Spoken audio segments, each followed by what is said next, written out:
Ladies and gentlemen, our national anthem.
Good afternoon to everyone, and welcome to Finger Lakes Gaming and Racetrack. Tuesday afternoon of thoroughbred horse racing. 8 races are scheduled. Track at Finger Lakes is fast, and we've got about 53 minutes to race number 1. My name is Bill Downs, track announcer here at Finger Lakes, and I've got the scratches and changes for today's card. In the first race, there are no changes. Race number 2 got a scratch. Scratch number 3, Mila Grosso. Number 3, Mila Grosso, a scratch from the second. Third race. No changes. No changes in races 3, 4, or 5.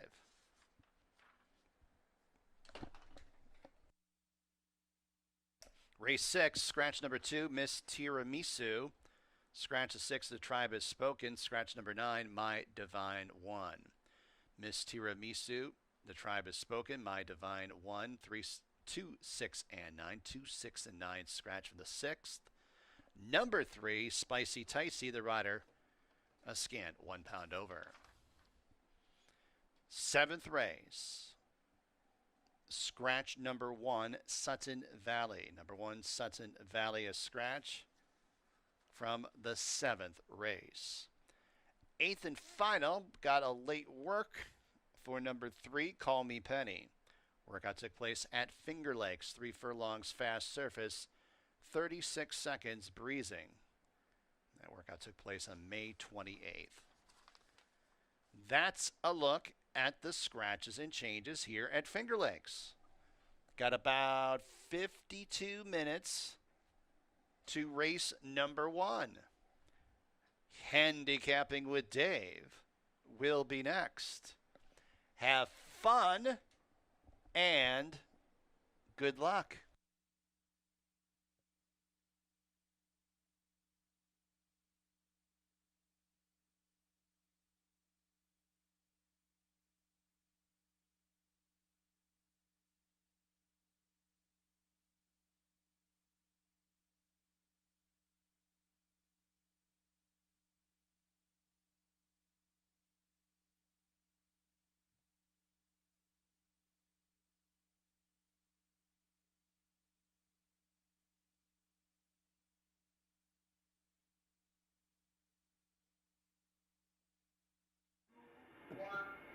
Hi, welcome everybody to Finger Lakes Gaming and Racetrack. Got 8 races on today's card. Expected to get this down. Expect to be nice today. Well, I'm just hoping it's nice today. Seems like the weather starting to break a little bit. We're getting some sunny weather. Hasn't really been that warm overall. Getting into the 70s most of these days. The high 60s today. Still a relatively nice day for some horse racing, and always a good day when you can make some money. Yesterday, a good day for Joel Cruz with a couple wins on the card. Congratulations to Joel. And what can you say about Linda Dixon? I mean, that barn is absolutely on fire. Almost won 3 in a row. She won 2 in a row and then ran second. Just came up short with Red Wine and Whiskey, who was closing late. But the other two looked good. Maybe had to squeeze out a little bit of an objection. Maybe the horse should have come down, but he still finished ahead with I want to say Jesse Ventura, the wrestler, but Jose Ventura always puts in like a kind of an adventurous ride when he's out there. But got the job done the race before. I think it was King's Dancer. The race before was more dominant performance. But that Dixon barn, man, what are they, like 6 for 10? Shooting at 60% right now to start off the season. A few of them have been off the layoff. So congratulations to her and Hector. Very good horse people, and it shows, especially with these young horses. Well, look at today's card. She's got a horse in here, Courageous Ola. I did pick the horse third, but maybe give a little extra push to these horses because she keeps winning. I mean, on paper, let's face it, Sutton Breeze, numbers-wise, is the horse to beat. Now, there are some negatives. He's coming off the layoff, although he's coming off, at least it's a positive sign, he's in for the waiver claim right off of the claim, coming back for 5,000. Also comes out of a race where, what did he run, 104 and change? Last time, see, for 5.5. These horses can't do that. These horses can't come close to that. So all he's got to do is run any of his races, or most of his races that he ran last year. He would easily be able to beat this group. But that's a big if, because he is off the layoff. There are some question marks. The pace scenario is also a question mark because you do have Max Foster on the outside. When he tries to rate and get behind horses, he gets nothing. When he's able to get into the race, or at least see clear sight in front of him, he doesn't like that dirt in his face, Max Foster could win. But you also have Storm and Sammy. Storm and Sammy has not been staying at the barn. He's already making his 4th start of the year. He hasn't been able to really get his feet under him and get out there loose on the lead and win races. He was sharp last spring, but a 4-time winner in 2025. Just hasn't been able to really put it together this year. And if he can get the lead over Max Foster, he's definitely dangerous. But I thought Max Foster would win that battle. Now, Storm and Sammy has the fitness edge in that sense. But Max Foster, when he gets the lead and he wins, he does quick times. And it doesn't matter what level. I mean, he dropped to 4,000 and went 105. He does 105. I mean, that's what he does when he wins on the front end. The other David Oyola horse, a couple of them have been sharp. Yeah, and I had to use Courageous Ola. How do you not use a stable that's 6 for 10 to start out the year? You don't. I mean, and let's think, he's had 1 start under him and probably gained something from that. They did bet the horse a little bit. But the previous starts, we go back to last year, he was facing tougher for a lot of the year, and he's in for 5,000 today. I like his chances to hit the board at least. And the way the barn's going, maybe he can win. But they got to back up to him. You don't see too many horses come from far back during yesterday's card. See, I know the times weren't that fast yesterday. It was a relatively slow day as far as fractions and times. But I didn't see too many horses close 5 or 6 lengths out of it, even if the pace was taking its toll. Keep that in mind as we watch today's races. Now, we did get a scratch here in the second race. We scratched the 3 Milagroso. And we're going to go below the bottom, I say below sea level here for 4,000. It's a tough race. I mean, Valuable Will, I don't know how much he wants to win these days. He's got more seconds than firsts overall. He's an old war horse, as Ross used to say, 7 for 71. But if he finds a weaker bunch this year, I'd like to see it. I mean, this is as soft a field as a Valuable Will is going to find. And he didn't run that badly last time. I know it wasn't the strongest of fields last time, but Paint the Line would beat this field. Now, the question is going to be pace. I mean, Missouri looks like the speed of the race.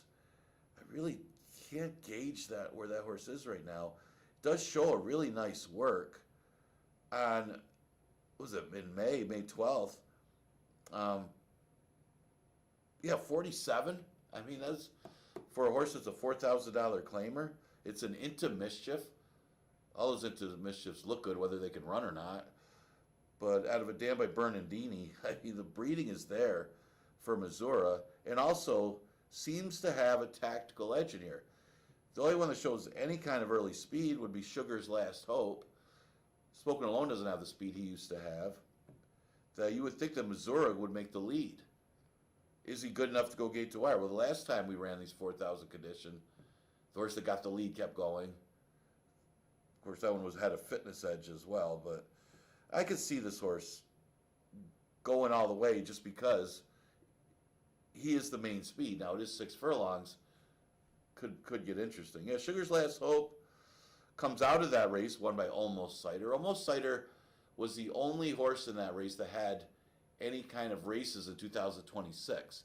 And he also got an easy lead. And he's not even a speed horse. There was just absolutely no pace in that race. So you could kind of forgive Sugar's Last Hope in that respect. Also, coming off the long layoff, you could forgive Sugar's Last Hope because of that. One of two in here for Michael Sabine. Thought both of them had an outside chance. I mean, Spoken Alone, they can't decide if they want to put the blinkers on, take the blinkers off. Maybe after 100 starts, they can finally decide which equipment to use. But I think he runs pretty much the same whether he's got the blinkers on or blinkers off. I think it'd be frustrating for some of these trainers with they're 10 years old. They're just trying to get them to win races, and sometimes that changes with the equipment, whether they want to use the equipment or not. I think being outside is going to help Spoken Alone. He doesn't like to come between horses. We've seen either he goes to the front in the past. He doesn't have that kind of speed anymore. He won a couple of races with that sweeping move to the outside. Maybe he could do that from that post. But I thought of the two Sabine horses, Sugar's Last Hope would be the other one. Okay, third race.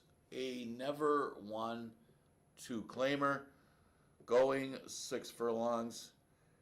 I guess I got to hope that they could close today with this horse. Thrills with No Bills.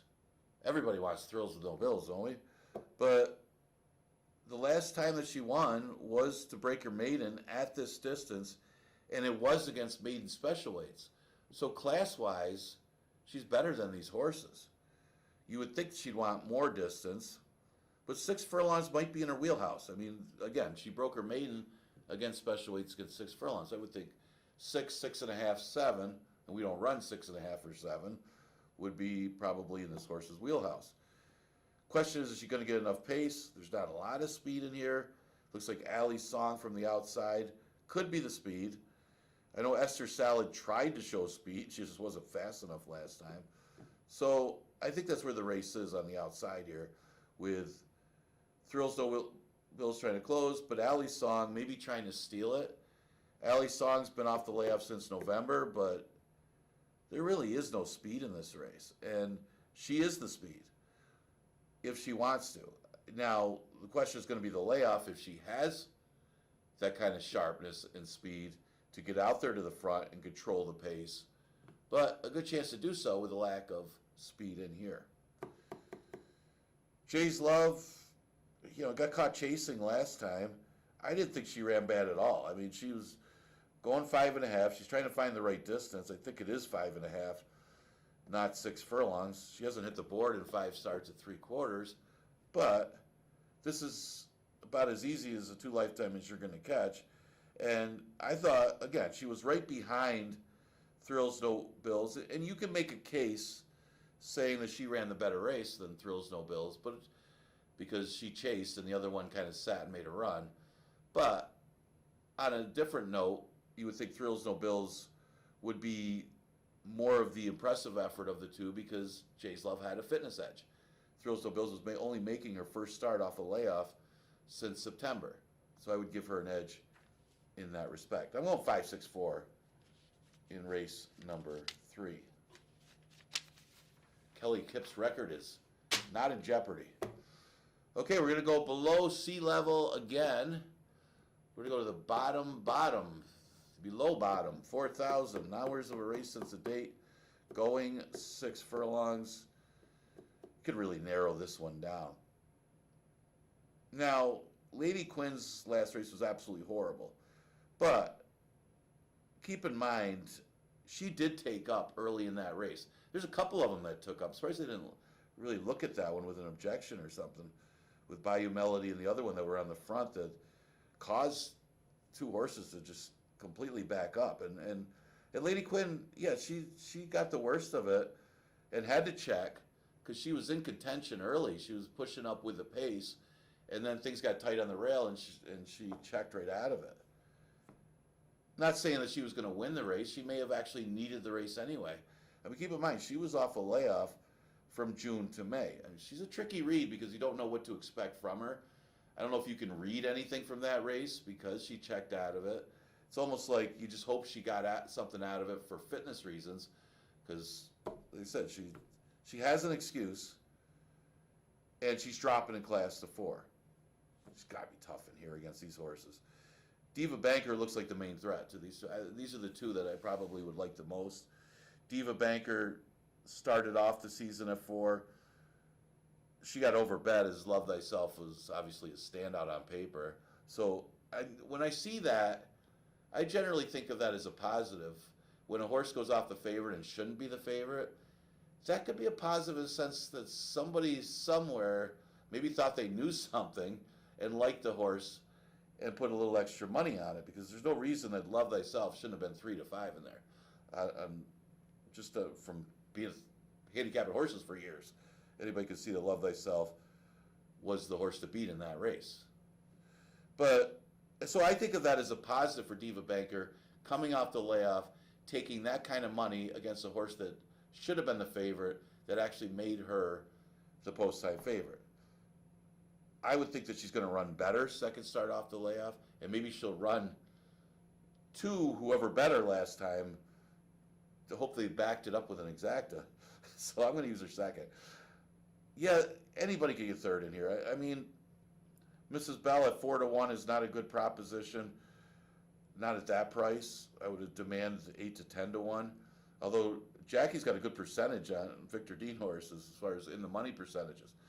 Numeric has got some good races in the past. Maybe she needed her last race, but she didn't show anything.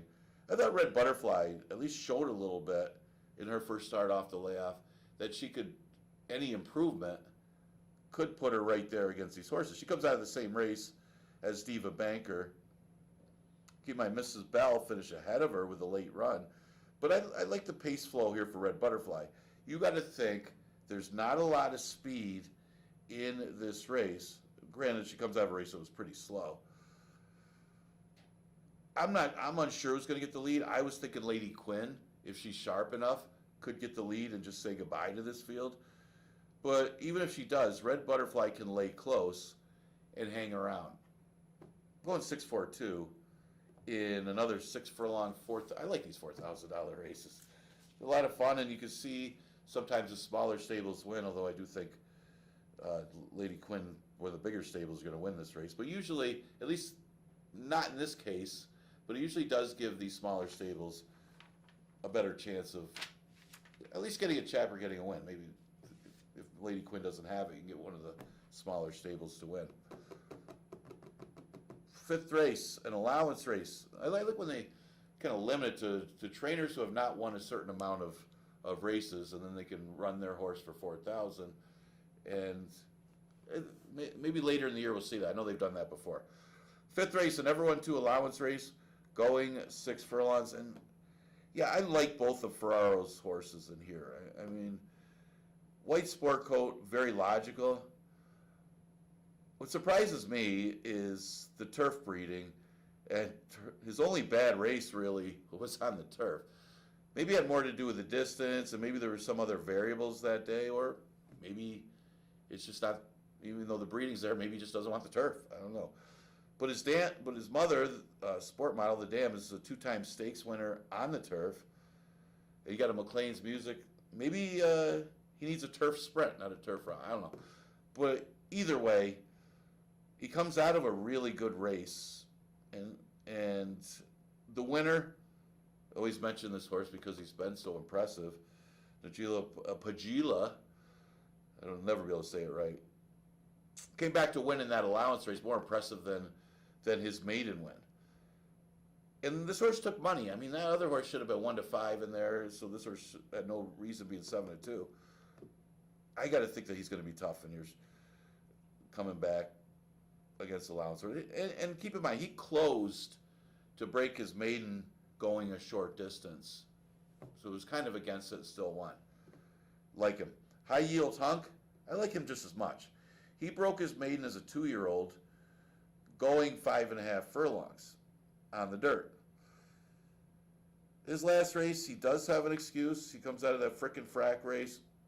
It was a short distance. He wanted further than 4.5, and he didn't have that great of a start, so he was never really in it. I think you can forgive the effort, and if you do, man, does he fit nicely against these never won 2 allowance horses? Kind of did last time, but just didn't fire because of distance. Now 6 furlongs, give him another chance. I think these Farrar horses could possibly run 1-2. He's 8-1. He's a better price of the two. Rideshare, logical horse for John Buckley, but finished behind White Sport Coat.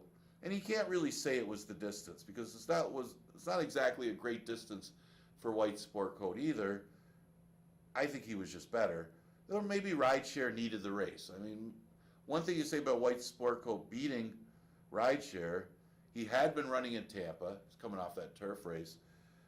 And Rideshare was only making his first start of the year, and you see the improvement for Rideshare anyway. He came back to win, although he did everything his own way. That's probably not going to happen here. But you got to like the fact that the horse did come back and win out of that race. And again, maybe it was the layoff, the first start off the layoff. That's why White Sport Coat beat him, and maybe he could turn the tables. There's a possibility of that. Got to use somebody for 4th. So after I get past the first 3, Hoyty Maroney could be tough if he gets a clear lead again, but he's stepping up. Chrysler technically is really stepping up after coming out of some weak 2-year-old races. But you never know how these horses fill out as 3-year-olds, and he's going first-time Lasix. I'm taking a shot for 4th with the Niz and Torelli. Obviously, this horse is better going long, but at least he's going longer than last time, and he really ran well. I know Torelli and Niz have a history of running good their first start. The horses run good fresh because he does work them in the morning to get them ready. He drills them, but I didn't expect this horse to run 3rd at 59-1. Considering I thought maybe it was a tightener, that'd stretch out long. I don't blame him for coming back in a 6-furlong sprint off of that race. Maybe he can hit the board again, or at least to get in the Super with a similar performance. Maybe they find something different for Jake Sorchard, who finished 2nd and 3rd a lot going long. He's got a lot of seconds going long, mostly in this condition. Go with a 5, 3, 6, and 7 in race number 5. Man, does the 6th race change with all the scratches. Scratch the 2, Miss Tiramisu. Kind of rhymes. Scratch the 6, the tribe has spoken. I think that's from that, what is that old Survivor? Is that show still on, by the way, that Survivor show? I never liked the show from the beginning, but a lot of people do. Scratch the 9, My Divine One. Does anybody still watch Survivor? It's a good question out there. I think maybe Pan Man up there still watches Survivor. Yeah, tough time with this race. I mean, how do I go against Spicy Ticey? I got to ask Tamara Housel about this horse. She recently acquired this horse from Kelly Dieter. Gotta like the Spicy Ticey. How do I not go against that horse? I got a horse that was 50-1 last time and 73-1 the time before. But the pace scenario does completely change in this race with the scratches. I think Houdini's Bride on the outside might actually be the speed. Hard to gauge. None of these horses are that fast. But Pensina shouldn't be that far back, and she's dropping. I mean, it's a big drop. I remember the last time, actually the horse runs today, so I could look it up. Asaf Ronan dropped Hoyty Maroney. Remember that? I mean, this horse, Hoyty Maroney, was beaten 7 lengths against special weights, dropped the horse to 5,000, was a public work. He was lone speed, got out there, was gone. Pensima kind of has that same profile. Lost by 10 lengths in his last start, but was 4th. Goes a little further, 6 furlongs. Has enough tactical speed to be close with Houdini's Bride or whoever. It's not like they're going to be that fast early. It might just be a little bit better than these, dropping to 5,000. Again, Asaf Ronan, the race that he won this year with Hoyty Maroney, was with this specific dropping from special weights to 5. 8-1 morning line. Of course, that's before the scratches. Could be tough. Now, yeah, Spicy Ticey looks to be the horse to beat off the last race, but it wasn't like it was that great of a race. It went 101 and change. It was a true $5,000 filly race. But she was dropping. She was facing better at Charlestown. And maybe the distance was a little bit short for her as well at 5 furlongs. Now getting the extra furlong, very logical horse that could be first or second. Yeah, Houdini's Bride for Esky, I'm going to throw in there, despite the fact that he hasn't been bench pressing lately. She could be the speed. I thought she was one of the speeds last time, and she just didn't have enough speed, cutting back in distance. And Celtic Ledger was just much the best in there anyway, coming from New York. And she chased. Same distance today, may not have to chase. I mean, may inherit the lead, at least be out there on the front line with a lack of pace. I mean, Secord's not going to show speed. You got Flying Phoebe. I mean, she's got a little speed. She was running at specialties, but has more route speed. And she's off a layoff. Spicy Ticey has no speed. Lady Meringue's got the rail, but she's got no speed. Pensima might be the other one that has some tactical speed. So I thought that Houdini's Bride with the scratches might find herself on the lead, and that makes her dangerous in a race like this. Should be exciting. Pensima on top at 8-1. 7-3-8 in a race that's completely void of any pace. Did a couple of them like that today. 7th race. 5,000 claimer goes 5.5. Yeah, another Linda Dixon trainee. I gotta be leery of those horses because she's winning at 60%, and I didn't really like this one. Like the 2 outside horses. I thought, maybe Father Walsh could steal it, but Father Walsh is the speed. G Money's going to be in a nice position, sitting outside of that one, but Starship Tango takes too big of a drop here. I mean, granted, the race he comes out of, he probably entered to help his stablemate because it was only a 5-horse field, and he did finish last. But the race itself isn't that bad, despite finishing last and just kind of being a filler in that race. His previous races are good. He was running against allowance horses. He did scratch, I believe, the other day for 5. Not sure if he would have won anyway. But this race came up a little bit easier than that one. Although, Fiery Heart won and G Money, I don't know if that was the same race or not, but he's still eligible for the Star Winners of 1 since the date 5. And with this drop in class, got to use him. And G Money, does he want to win? I mean, he's really had no excuse in a couple of the races, but he had a big excuse in the other one. I mean, he ran huge off the layoff. He reared up at the start, still ran a good second behind a runaway loose lead winner in Sharpaz. I mean, that horse was alone and gone. Last race, though, he caught it off track, and maybe it was just a case of Fiery Heart being a better horse. And Fiery Heart was a former Horse of the Year. So there's no shame in getting run down by Fiery Heart. And even though Fiery Heart was off the layoff, they bet the horse down to even money. That's a positive sign. And the race before, he got caught up on the rail and didn't want to come through on the rail. Should have never been there. Should have found his way off the rail earlier in the race. And I think that was a tactical error on his part because he stopped running, being on the inside, trying to come through, and had to call it a day. So we'll see what happens with the trip this time. At least he's outside. And he'll be right outside of Father Walsh, who is the expected pace setter. like his chances, and I threw Captain My Heart for third. And keep in mind, I don't know if I really like this horse. I probably wouldn't have put this horse in the top 3 or 4, except for how do you not? How do you not when a stable is shooting 6 for 10, 60%? You got to use the horse. And it's not like the horse is totally out of it. Again, Father Walsh was sharp last spring. He's dangerous with his front speed. He likes 5.5 furlongs. And he's got 6 of his 9 wins at 5.5. He beat a couple good fields last year, stealing it on the front end. He's capable. Watch out if he gets a clear, easy lead and front speed's been good today. You'll know by the 7th race how good front speed is. Again, the times weren't fast yesterday, but it seemed like you needed to be close in most of those races. Okay, last race is the most wide open of the day. I thought most of the races today you could narrow down to 2 or 3 horses, maybe 1 or 2 outsiders you could throw in there on your picks.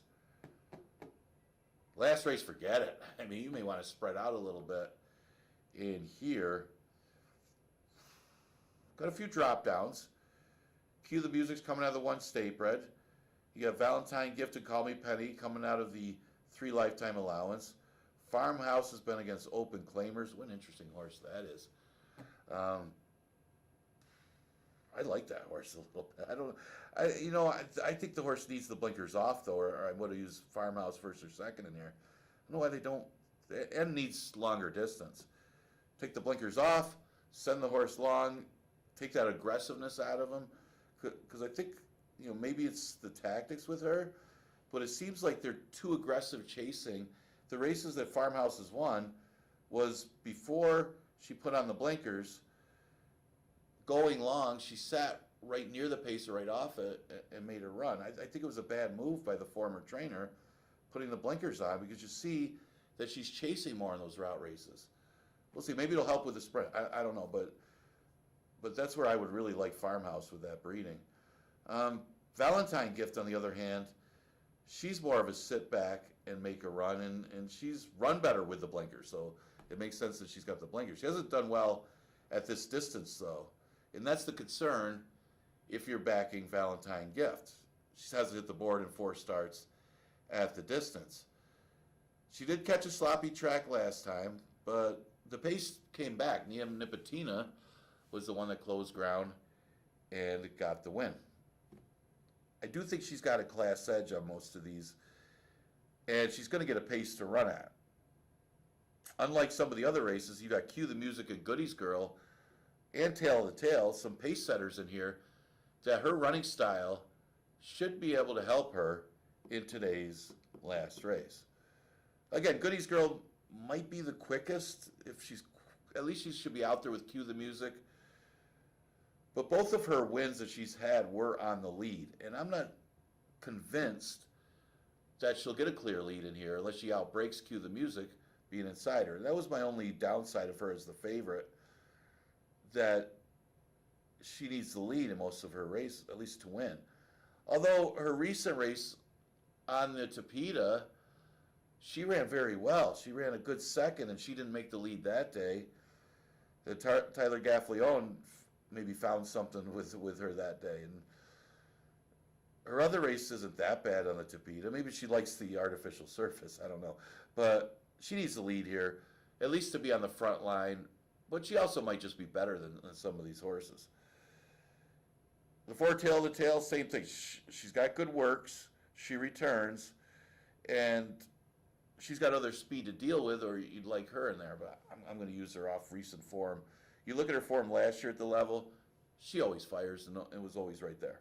And now coming back to Farmhouse, because I'm kind of saving this one and liking this horse in the future when she stretches out and takes the blinkers off. Well, at least she'll have a race under, because I don't think it's going to go that well with the blinkers on here. But I still like her enough to be in the top 4 with her breeding. The dam cost $450,000 a yearling. They paid $100,000 for this horse. Again, I think she's too aggressive in those route races with the blinkers. Take them off, go a mile. I think she'll win. But today, 5.5 might be tough for her at this shorter distance. But I'm still going to use her 4th on the breeding. Yeah. 6.547 in today's eighth and last race of the Tuesday card. We still got live racing tomorrow too. A lot of action, getting some nice race days. Good days to come out to the racetrack. If you're not working, come on out. We continue Monday through Wednesday. That's going to be our schedule throughout the summer, throughout the season. We do have simulcast wagering of all the Saratoga action. I believe they start tomorrow. I know they run that 5 days, Wednesday to Sunday. And we got all the action right here at Finger Lakes. If you need a place to watch a wager on that, as well as our own live card tomorrow, do that here. And then the Belmont Stakes, along with a pretty good card they have on Saturday, will take place. And you could come here to Finger Lakes to watch and wager on all that action at Saratoga, including the Belmont Stakes. Should be a lot of fun. Then we'll have another live card on Monday. But next live card will be tomorrow with a 12:55 first post. I'll see you then.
On the track, first race here at Finger Lakes on a Tuesday. Number 1 is Sutton Breeze and Jose Baez. Number 2, Haps Victory and Andre Worry.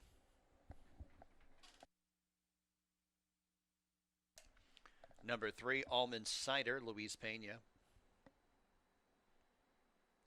Number 4, Stormin Sammy Oscar Gomez up. Number 5 is Courageous Ola and Asario Alvarado. And number 6, Max Foster and Kevin Navarro, the riding assignment. Track is fast here at Finger Lakes. First race in approximately 4 minutes.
2 minutes.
And the horses have arrived at the starting gate. First race from Finger Lakes. Got a field of 6 to go 5 1/2 furlongs. Big favorite 2 to 5. Number 1, Sutton Breeze.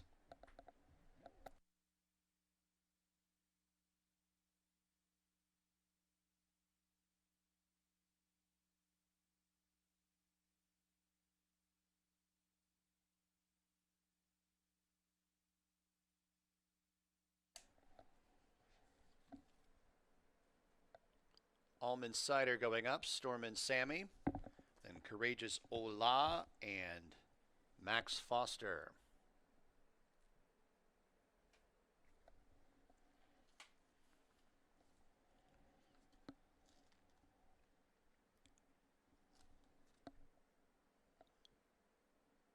Courageous Ola. Max Foster to the outside.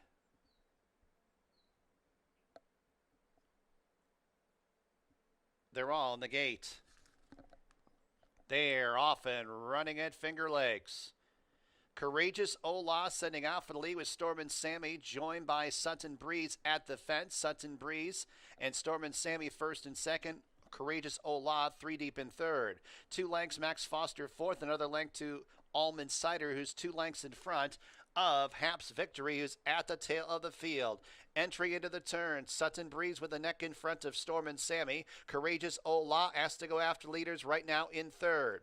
Then about 4 lengths, Max Foster to the outside of Almond Cider, fourth and fifth. And 2 more lengths to Haps Victory, who's at the back of the pack. The top 3 still mixing it up on the front end as they arrive at the top of the stretch. And it's Sutton Breeze in those orange blinkers, the first to face us. Courageous Ola's to the outside second. Storm and Sammy's dropped off the pace. Max Foster in some tight quarters. 1 furlong to go. Sutton Breeze leads by a length and a half, 2 over Courageous Ola outside second. Storm and Sammy third in deep stretch. It's the 1 to 4 favorite Sutton Breeze in the opener here at Finger Lakes. Courageous Ola second. Storm and Sammy third. Max Foster fourth.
1546, number 1, Sutton Breeze first.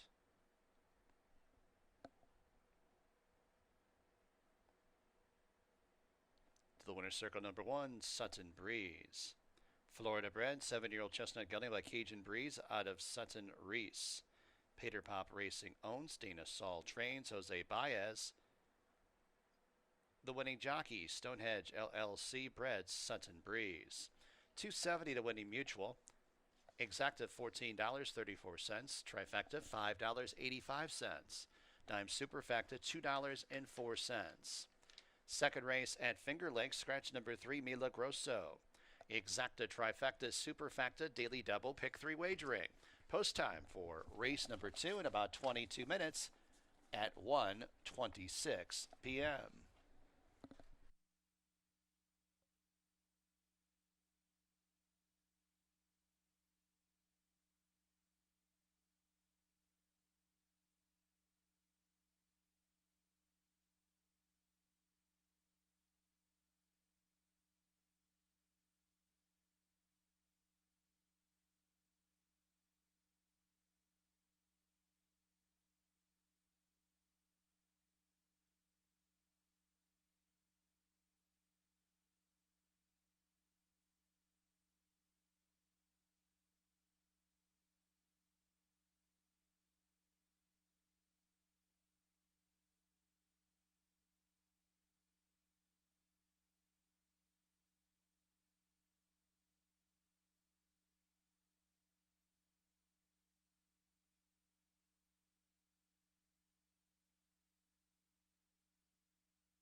Okay, we're getting ready for race number 2 after Sutton Breeze does not disappoint as the big favorite in the opener.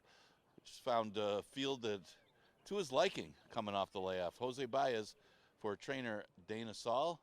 Claim for last year, came back for the waiver claim and gets the victory.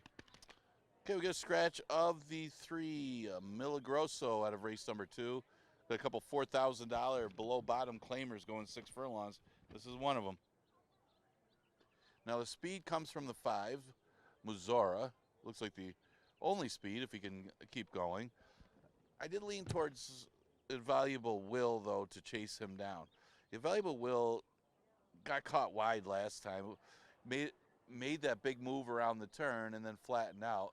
It's all about timing with him. He's got the one run, and that's why you see all the seconds for Invaluable Will. But this is one of the easiest fields he's ever faced. So his last race was probably good enough to beat these, although he has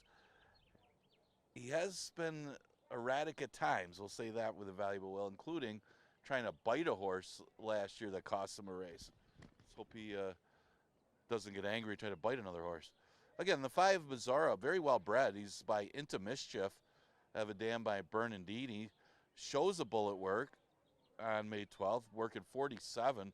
Pretty good work for a horse that's going to enter for 4,000. And he does look like the main speed of the race. There is absolutely no speed in here. It's just a matter of carrying that speed. Now, all 3 of his wins were at 6 furlongs. So, of course, he was probably a better horse way back when. But again, this is another one that this is a soft field. If he's able to be out there and be fit enough to go the whole 3 quarters, they're not going to catch him because he should be alone. He's 2-1 second choice on the board right now. Now, Michael Sabine's got 2 of them in here. He's got Sugar's Last Hope and Smokin' Alone. Smokin' Alone, the veteran. Looks like they're going to try blinkers again on that horse. They're trying out all the stops to get that horse to run again. I mean, he goes on his streaks where he wins a couple in a row and then you don't find him for a few races. Sugar's Last Hope, though, was running route races at Penn National. Got a feel of a track last time, and it was just a race where he was off since June of last year, and Almond Cider was the only horse that ran this year, and that horse was alone on the lead. Didn't run badly, and can improve off of that race, plus draws the rail. Just another one to consider in race number 2. Again, we scratched the 3, Milagroso. Exacta, Trifecta, Superfecta, Daily Double, and Pick 3 starts in here. Good luck.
Horses are on the track. Race number 2 from Finger Lakes. Number 1 is Sugar's Last Hope and Chris Russell. Number 2, Colton Goes, Nasario Alvarado. Number 4, Invaluable Will, Joel Cruz. Number 5 is Muzara and jockey Laird Bailey. And number 6, Smokin' Alone and jockey John Barrios. Post time in just a few.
2 minutes.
Horses are approaching the starting gate at Finger Lakes.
And the horses have arrived at the starting gate, race number 2 from Finger Lakes.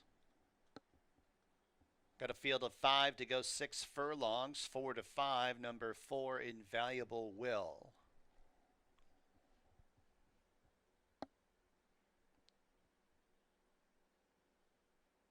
Third in his initial race of 26.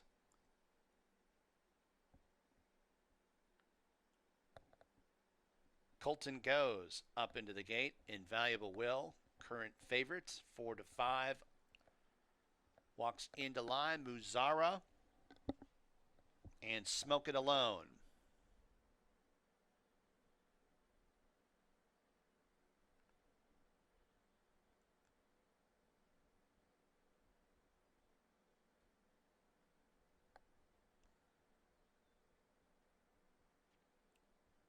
They're all in the gate. And they're off. Smoking Alone broke the best, but doesn't want that lead. Muzara certainly does, and Muzara streaks to the front end and opens up by 2. Sugar's Last Hope's in second. Colton Goes in third. Invaluable Will, White Blinkers outside fourth. 5.5 off the lead, and 2 lengths back to Smoking Alone, who's at the back of the pack. Muzara's on a lonely lead. The lead's about 5 over Colton Goes. Invaluable Will outside, pressing second and third. Then 2 lengths to Sugar's Last Hope is a length and a half in front of Smoking Alone, who's at the back of the pack. First quarter, 22 4/5. Muzara into the turn with 3 furlongs to go. The lead's 3.5 lengths over Colton Goes. Invaluable Will outside second and third. Then about 4 lengths to Smoke It Alone is out of last. Sugar's Last Hope now at the back of the pack as they arrive at the top of the stretch. Muzara's coming under a busy ride. Colton Goes towards the inside. Colton Goes gets through towards defense, and Colton goes right on by Muzara in upper stretch.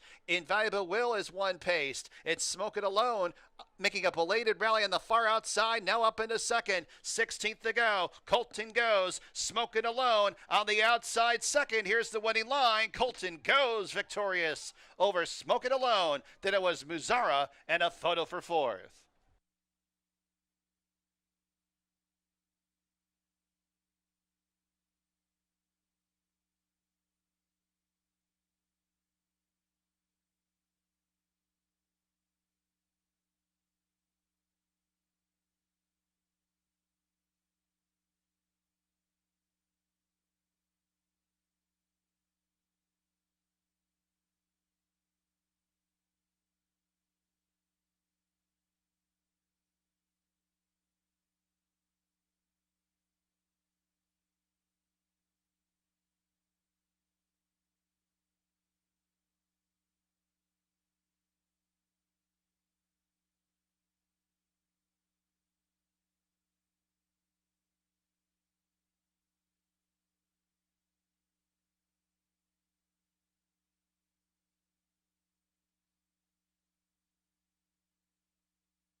2651. Colton goes first.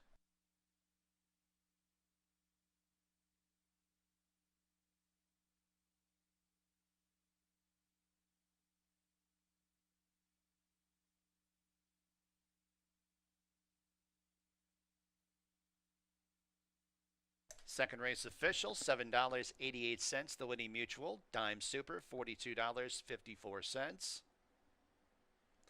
Exacta, $97.14. Double, $16.14. 50-cent trifecta, 2, 6, and 5. The winning combination, $106.74. Official winner of race number 2, Colton goes. New York bred, 6-year-old bay gelding by Brody's Cause out of Fancy Chance. Melissa Porter and Kevin Ortiz Melendez, the owners.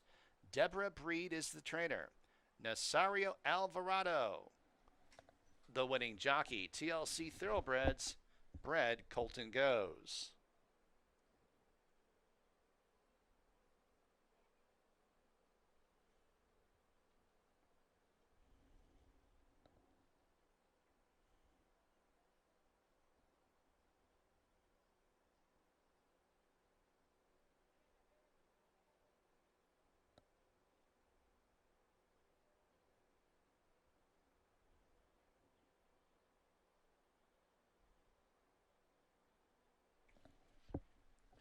Third race here at Finger Lakes. No changes. Exacta trifecta, superfecta, daily double, pick 3 wagering.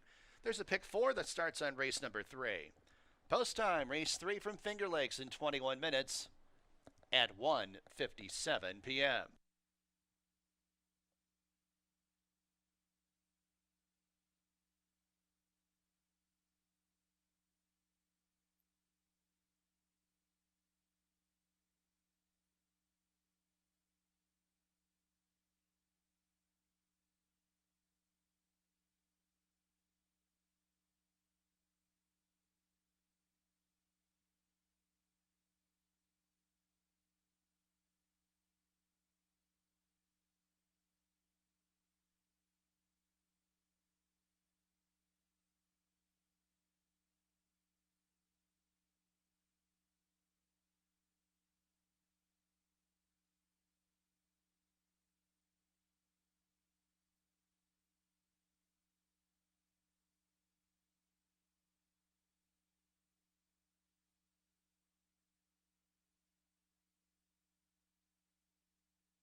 All right, we're coming up on race number 3, and yeah, a little bit of an upset, but seems like the horse took some money late.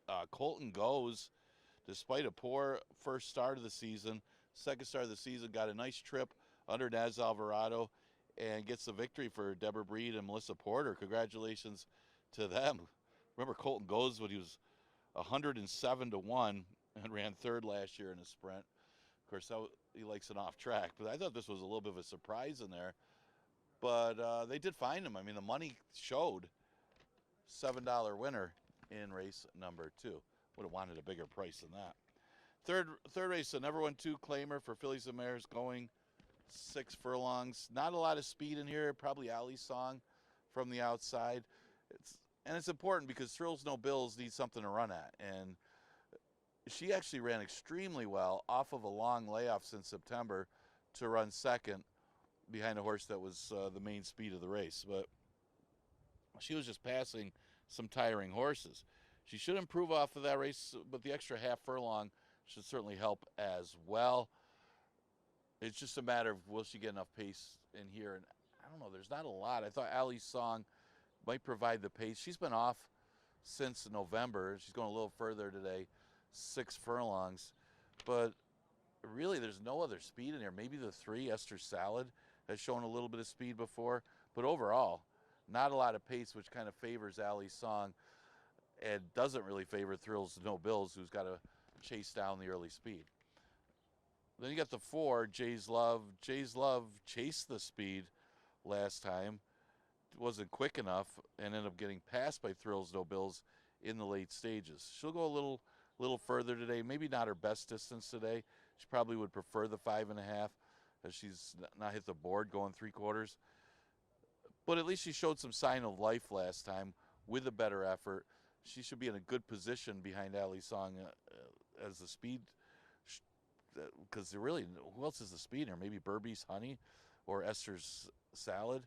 So Jay Love could stay within proximity of the pace before Thrills No Bills gets going, and maybe has a chance at here getting first run.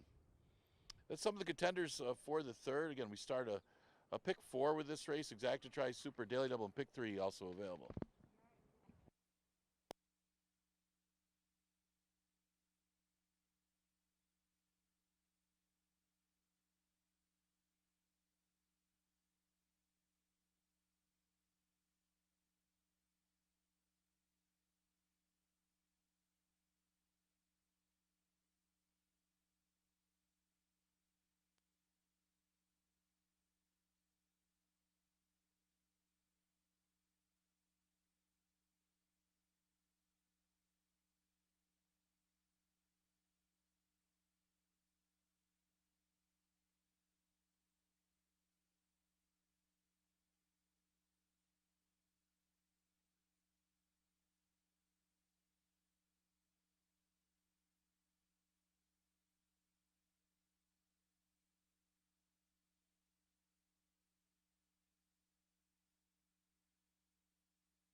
Horses coming on the track for race number 3 from Finger Lakes. Number 1 is Berbice Honey and Raylu Gutierrez.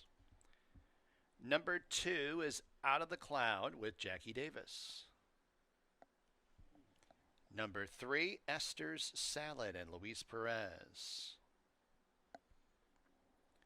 Number 4, Jay's Love and Nasario Alvarado.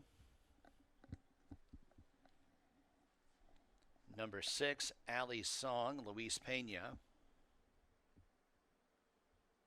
And number 5, already on the turn, Thrills with No Bills. And jockey Oscar Gomez up. Post time in just a few.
2 minutes.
Horses begin their approach to the starting gate for race number 3 from Finger Lakes.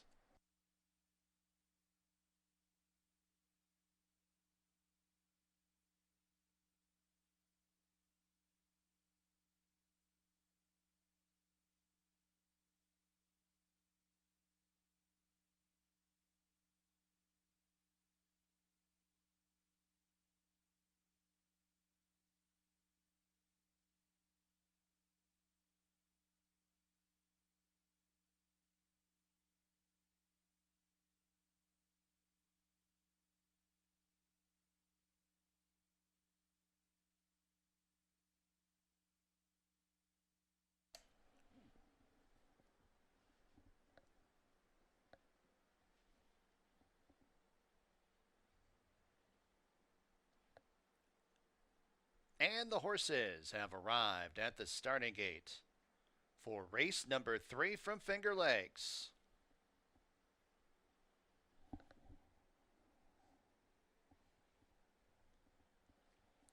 Got a field of 6 fillies and mares to go 6 furlongs. 3 to 5, number 5, Thrills with no bills.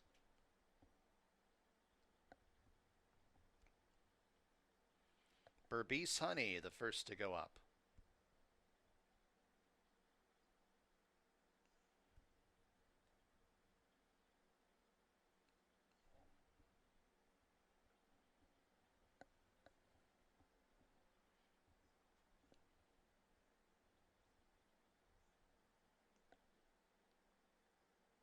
Esther's Salad. Jay's Love. Thrills with no bills.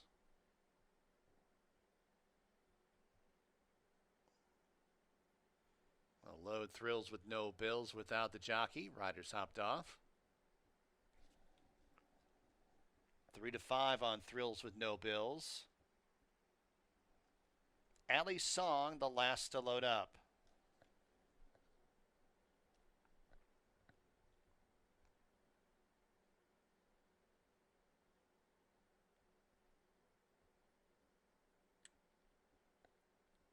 They're on the gate, and they're off. It's Esther's Salad with a slender lead. Allie's Songs on the outside. Thrills with no bills. One from the outside. Jay's Love sent through in between horses. It's Jay's Love, Allie's Song, Thrills with no bills. First, second, and third. Esther's Salad towards the fence in fourth. 2.5 to Berbice Honey in second last. And a margin of 2.5 to Out of the Cloud, who's at the back of the pack. Jay's Love on top. The lead's 2.5 lengths over Esther's Salad. Thrills with no bills in between horses. And on the outside, that's Allie's Song in fourth. A length and a half to Berbice Honey behind 3 horses in that middle cluster in fifth. 5.5 off the lead, and 3 parts of a length back to Out of the Cloud, who's at the back. As they wind their way to the quarter pole, Jay's Love trying to slip away. The lead's 4 lengths. Esther's Salad towards the inside. Thrills with no bills. Wide for the stretch drive in third. And then it's Out of the Cloud outside of her in fourth. They've got 3/16 to go. Jay's Love. Esther's Salad has a crevice at the fence. And Esther's Salad comes right on through. Esther's Salad 16th to go on top of Jay's Love, Thrills with No Bills, Out of the Cloud, and Burpee's Honey. It's Esther Salad at 6-1, winning by 4. Thrills with No Bills gets second. Jay's Love third. Close for fourth. Burpee's Honey was to the inside of Out of the Cloud.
3-5-4-1.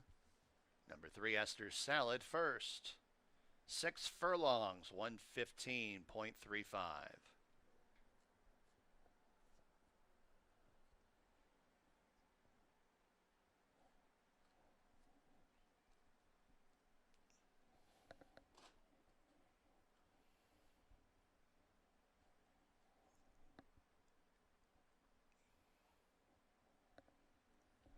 Esther Salad back to the winner's circle. New York bred. 4-year-old filly by the Factor out of Awesome Doro. Rachel Sells, owner trainer. Luis Perez, the winning jockey. 3C Stables bred Esther Salad. It's official, $14.04, the winning mutual. Daily double. Get to that in a second. Super, $17.21. Double, $109.64. Exacta, $34.60. Try, $25.47. Dime Super, $17.21. Fourth race at Finger Lakes, no changes. Exacta, trifecta, superfecta, daily double, late pick 5 wagering. Late pick 5 starts in this fourth race. Post time, race 4 from Finger Lakes. Not yet up on the board. Let's just say around 20 minutes or so.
All right, late pick 5 starts with race number 4. Looking back at the third, it was a big effort by Esther Sala getting the victory. As we go to another $4,000 6 furlong race. It was a lot of fun the last one. That was the second race where Colton Goes got the upset. Actually, it didn't turn out to be much of an upset. His horse got bet down to 5-2. Kind of narrowed this one down I do like Lady Quinn on the outside. Lady Quinn's going to be a little bit of a price because Diva Banker is going to be the favorite again. I don't know who's betting that horse, but she is popular at the window last time, even though against Love Thyself. Lady Quinn got the worst of it. She had to check early in the race. I think it was Bayou Melody who ran second was the one who bothered her, and she checked right out, lost all chance, draw a line through it. May not have been there anyway because she was off a layoff since June, so she may have needed the race as well. She's got enough speed to be out there with the speed of Red Butterfly. Not a lot of pace in this race. So if she runs her race of the class level she was last year, she could be awfully tough in here. And you're getting 2-1. Diva Bankers looks like she's going to be the favorite again. Got way over bet last time coming off the layoff. But this is a more legitimate race for her. If Lady Quinn doesn't have it, there really isn't much else in here to beat her. No Love Thyself in this race. She had everything her own way, too. She had 23 and 47 on the front end. Not sure if she'll make the front here. She could be another one that's going to be up close, though, and she's in good enough form that she's a strong player and got to use her. She's at odds of 8-5. Hard not to see her in the top 2 or 3 in this race. I will use Red Butterfly for third just because she has some tactical speed to be up close with Lady Quinn and possibly a Diva Banker. And that could be a factor because she's inside those other rivals. And she didn't run that badly. She wasn't far behind Diva Banker last time, and that was her first start off the layoff. She could have a similar trip here today where she could be up close with the early speed and just kind of hang around and be in the try. And I think that's what you're going to get with Red Butterfly. I would expect a bigger price on her, though, if you're betting her to win. Exacta Try Super Daily Double, and the late pick 5 starts with this race. Good luck.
Fillies and Mares coming on the track. Fourth race, Finger Lakes. Number 1 is Numeric and Andre Worry. Number 2, Red Butterfly, Stephen Frett.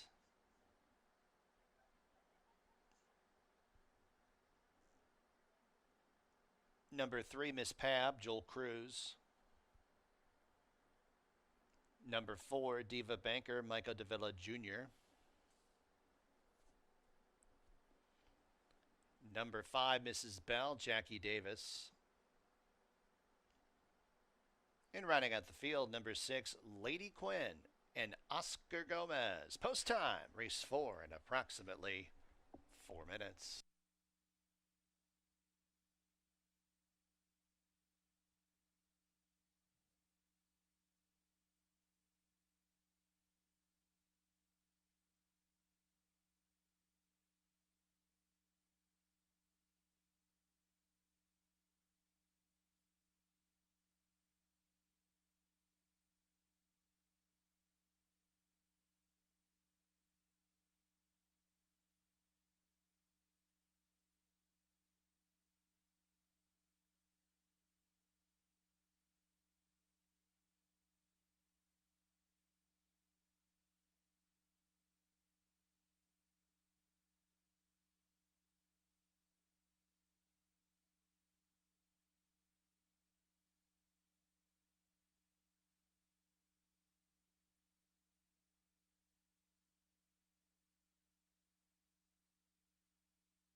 2 minutes.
Approaching the starting gate.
Fillies and mares have arrived at the starting gate for race number 4 from Finger Lakes. Field of 6 fillies and mares to go 6 furlongs. 8-5 on the 4 Diva Banker, 8-5 on number 6 Lady Quinn.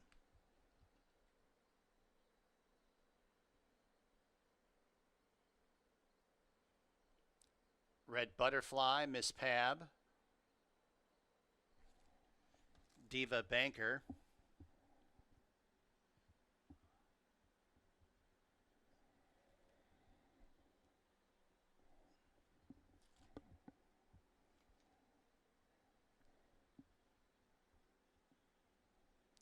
Mrs. Bell. Lady Quinn. They're all in the gate. And they're off. Diva Banker, Red Butterfly setting out for the lead. Lady Quinn's on the outside with Mrs. Bell. Numerics behind that 4-horse wall of horses in 5th, and 3 lengths to Miss Pab, who's shaking up at the tail of the field. Red Butterfly to the half-mile pole, on top by a little over a length, as it's Diva Banker and Lady Quinn who are outside 2nd and 3rd. Numeric able to advance up the inside 4th, passing Mrs. Bell, and then 5 lengths to Miss Pab, who trails the field. Red Butterfly into the turn has the lead by a neck over Lady Quinn, prompting outside in 2nd. Diva Banker tracks in 3rd, Numerics in 4th. A length back to Mrs. Bell in 5th, and then 5 lengths to Miss Pab, who's at the tail of the field. A quarter of a mile left to travel. Red Butterfly still on top of Lady Quinn. Diva Banker ranges up to the outside. Numeric fouls that one outside in 4th as they got 3/16 to go, and Diva Banker takes over from Red Butterfly. Numeric's the danger on the outside, and Numeric's able to wrestle that lead away from Diva Banker just outside the 16th pole, and it's Numeric. Numeric drawing clear late to win this race by about 5. Diva Banker 2nd, Red Butterfly 3rd, Miss Pab rallies for 4th.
Back to the winner's circle, number 1, Numeric. Florida bred, 7-year-old dark brown man by Kozan out of 1 to 5. Jose Merced, the owner. Thalia Areche, the trainer. Andre Worry, the winning jockey. Brent Furnung and Crystal Furnung bred, Numeric.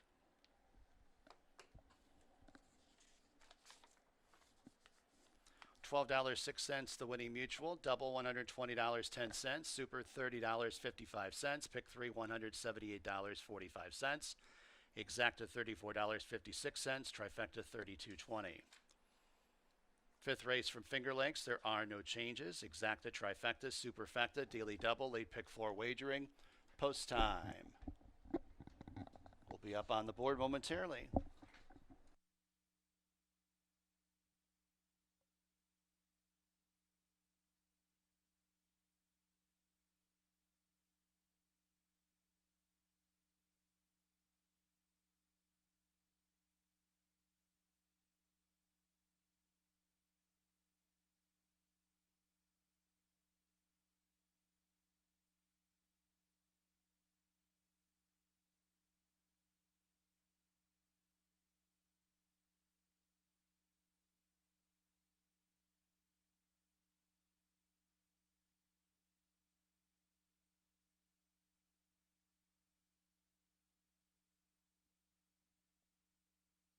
Did have a claim in the 4th, the 2 Red Butterfly.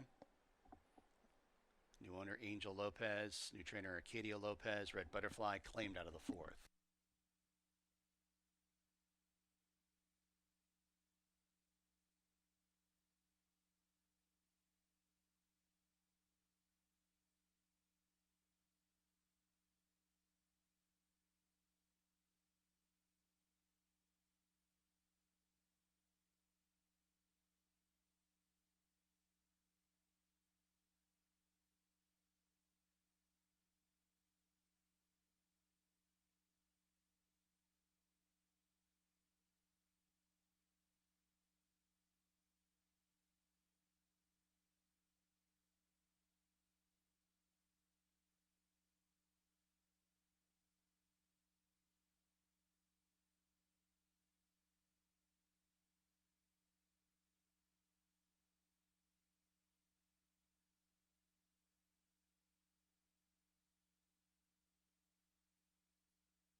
All right, we're halfway through as we go into race number 5, and yeah, those $4,000 claiming races. A lot of times it does come down to the trip, and you got to think the rider mattered in that one. Went from Christian Navarro to Cintron to Andre Worry, second aboard on and second off the layoff. Numeric ran her best race. It's the first win of the year for Talia Ricci, and Andre Worry, of course, last year's leading rider, gets the victory. Well-timed ride. Fifth race, an allowance race, never won 2 condition, going 6 furlongs. Look at some of the major contenders in here. I liked both of Ferraro Jr.'s horses in here. Thought both had a big chance. White Sport Coat rallied to win at 4.5 furlongs to break his main against special weights. And then first time against winners, just ran into a monster. That winner was just too good, and that winner would just absolutely crush this field. I think the only negative about White Sport Coat would be that he's better bred for the turf than the dirt, but didn't seem to matter when he broke his maiden. He's out of a 2-time stakes winner. He's by McLean's Music. He's going to be the favorite in here, and right now he's 8-5. I do like the other one just as much, though. High Yield Hunk. I think you could forgive the last race going 4.5 furlongs for High Yield Hunk, as he had trouble, plus it was too short. He's running against much, much tougher at Tampa, and broke his maiden here, going 5.5, a little shorter than here, but it was against maiden special weights.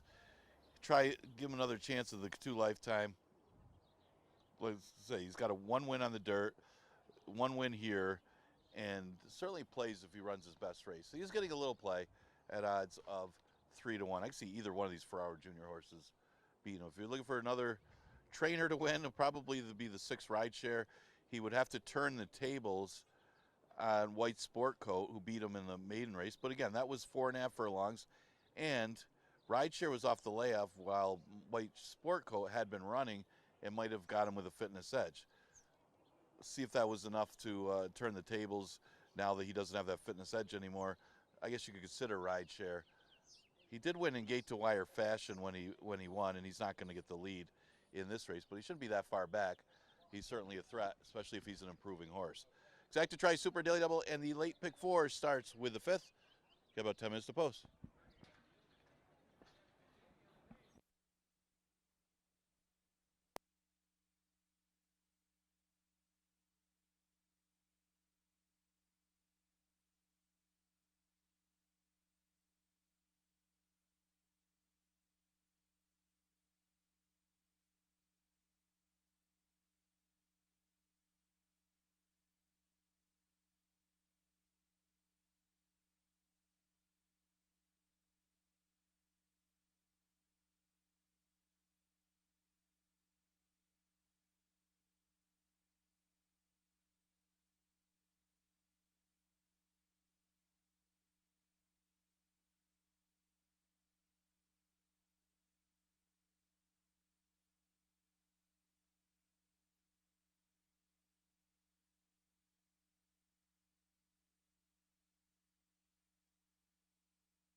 On the track, race number 5 from Finger Lakes. Number 1, Chrysler leads the post parade. Jeremiah's Flores aboard. Number 2, All of a Suddenly and Oscar Gomez.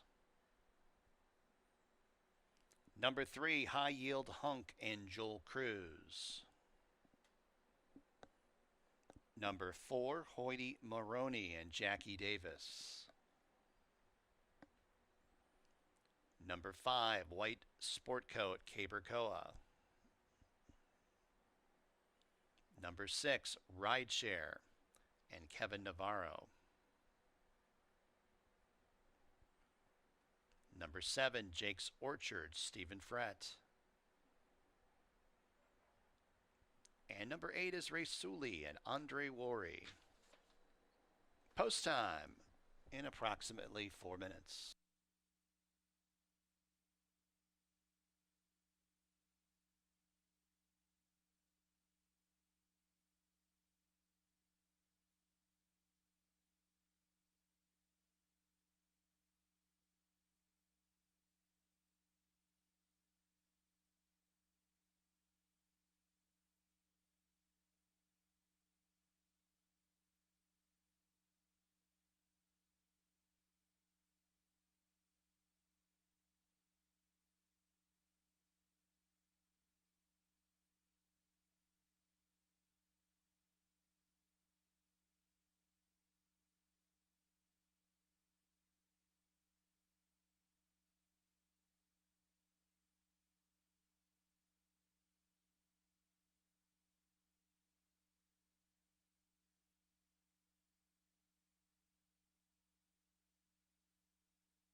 2 minutes.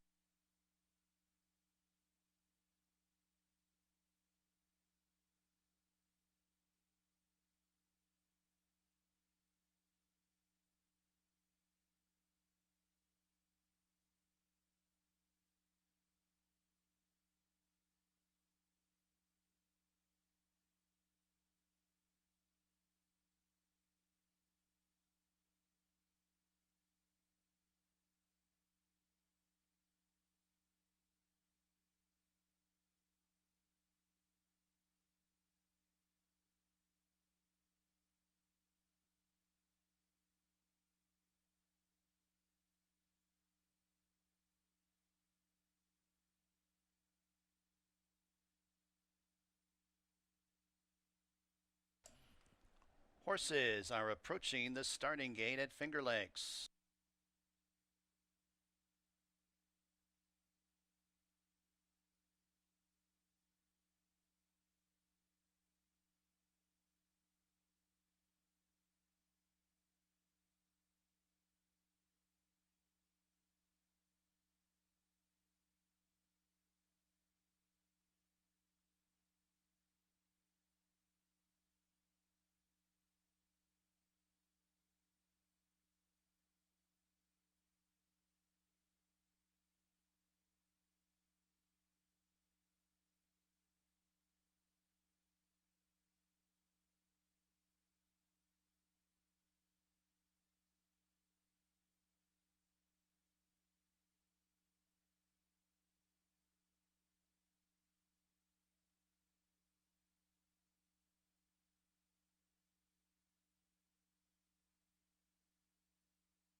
And the horses have arrived at the starting gate for race number 5 from Finger Lakes.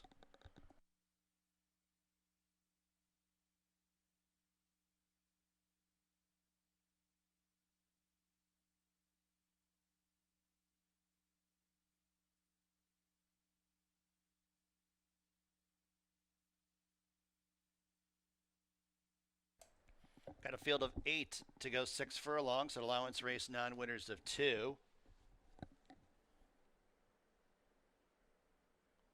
High Yield Hunk going up. 4 to 5 on White Sport Coat. Hoity Maroney into line. White Sport Coat, then Rideshare, Jake's Orchard, and Risuli.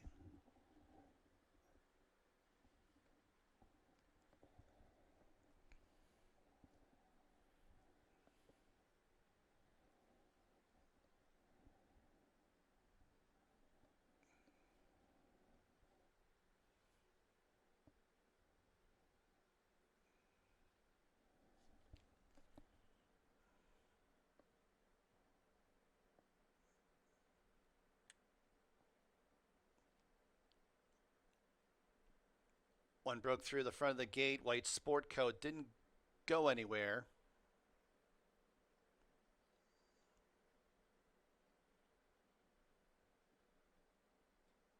Starter and assistant close the front of the gate. Starter back to his stand. Should be ready for a start here momentarily. And they're off. Looks like a pretty good start. It's Hoity Maroney sent to the offensive at once and opens up by a couple of lengths. Jake's Orchard Risuli able to get over from the outside, second and third. All of a sudden, Yellow Bridle in fourth. Half length to Rideshare fifth. A length back to High Yield Hunk, who's to the inside of White Sport Coat. And Chrysler's towards the inside of the back of the pack. About 8.5 from top to bottom as they make the entry into the turn. Hoity Maroney goes for the opening quarter, 23 and a fifth. Risuli, the nearest pursuer, in second. Jake's Orchard niggled upon to keep up in third. Rideshare tracks in fourth, and it's all of a suddenly White Sport Coat trying to launch a rally on the 3 wide side into the top 5, 5.5 lengths off the lead. Chrysler's in second last, and High Yield Hunk trails the field as they arrive at the top of the stretch. Hoity Maroney's the first to faces, but the lead's only a length. Risuli gets first crack at that one on the outside in second. White Sport Coat improving on the outside in third, 3.5 lengths off the lead. Hoyt Maroney has been caught. Ray Sully inherits the lead. White Sport Coats on the outside second, but still 3 lengths off the lead. And then it's Jake's Orchard and Chrysler in deep stretch. It's Ray Sully. Give Worry 2 on the card. Ray Sully by 2. White Sport Coat second. Got very close for third. Chrysler to the outside of Hoyt Maroney.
Number 4, Hoyt Maroney holds third over the 1 Chrysler, 8-5-4-1.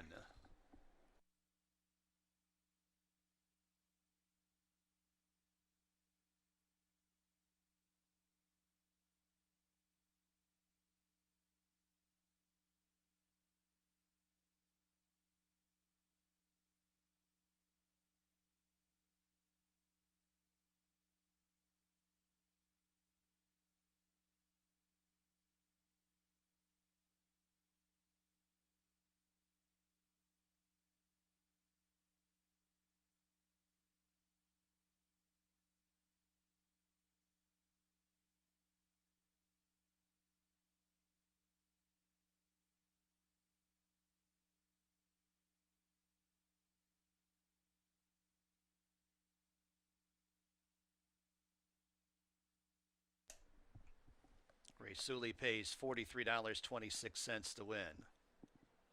Dime Super, $370.64. Double, $287.80. Exacta, $150.28. Pick 3, $546.23. Pick 5, 5 of 5, just over $10,000. Trifecta, $442.40. Pick 5, 5 of 5, $10,104.47. Official winner, the 8 Ray Sully, New York bred 4-year-old chestnut gelding by Looking at Lee out of Shards of Class. Peekaboo Stable owns, James Aquilano trains, and Andre Worry with a riding double today. L&N Racing, James Roberts and Gene Ruff bred Ray Sully. 6 race at Finger Lakes, scratch number 2, Miss Tiramisu. Number 6, The Tribe Has Spoken, and number 9, My Divine One. Exacta, trifecta, superfecta, daily double, pick 3 wagering. Post time race 6 in about 21 minutes at 3:33 p.m.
All right, 10 minutes to pose for race number 6. And a little bit of an upset there is Ray Sully, who does have that one good race in him every year. Remember last year he broke his maiden and just didn't do anything the rest of the year. He did kind of finish up pretty well, hitting the board a couple times against allowance horses, but really woke up in a big way today. Got the right kind of trip. Andre bringing a couple home today that I didn't expect to win, and that was one of them. And he got the victory for Jim Aquilano. Just a well-timed ride. Okay, 6th race, we scratched the 2, Miss Tiramisu. The 6, The Tribe Has Spoken. And the 9, My Divine One. It is a race void of any kind of early pace in here, and that could be the key. See some early money on Spicy Ticey. Got to like the name. Ran decent third for Kelly Dieter last time. Now changes hands. Tamara Housel has the horse now. She dropped a 5 and just basically benefited from the drop. And she also had some fitness going in, running against the 12-5s at Charlestown. She would be the logical horse in here. She's one that doesn't have to win, but one that you would think would be competitive against this field off of the last race. The 7, Pensima, was my top choice here based on the drop. It's very similar to the drop by Asaf Ronan with Hoyty Maroney. Hoyty Maroney just ran, I think he finished 3rd or 4th in that 5th race. That was after making the same kind of drop it from a maiden specialty to a 5, and just won pretty easily alone on the lead. Well, this horse makes the same drop, same type of form too. Finished 4th the last couple of races. Hasn't been getting much money, but doesn't have to be much here because it's such a significant drop in class that you got to consider the horse, and is getting some play. 3rd choice on the board at 3-1. The one horse, Lady Baring's going to get some play here. Maybe thinking that this horse might have some speed from the rail, because there doesn't seem to be a lot of speed in here. I actually thought Houdini's Bride on the outside might be the one to show speed, but Lady Baring would be the other one that may have some tactile pace. He's really not that fast, though. But it is in good position and also drops in class after a poor effort last time. Hasn't shown much. Her best race was a 3rd place finish against 25,000s. And, that race is probably good enough to be competitive against these. But really tricky read is Lady Baring off the last race was not good. But the drop helps, kind of like Pensima. Drop should help. Exacta Tri Super Daily Double in the pick 3 starts in race number 6. We scratched the 2, Miss Tiramisu, and the 6 and the 9.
Coming on the track, race 6 from Finger Lakes. Scratch the 2, 6, and 9. Here's your field. Number 1 is Lady Meringue and Kevin Navarro.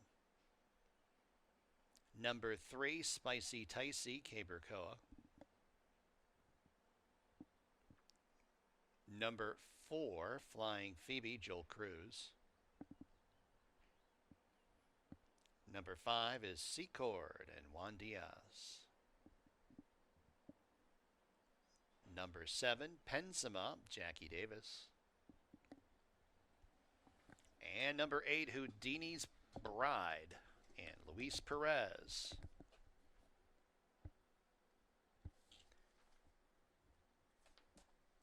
Post time in approximately 4 minutes.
2 minutes.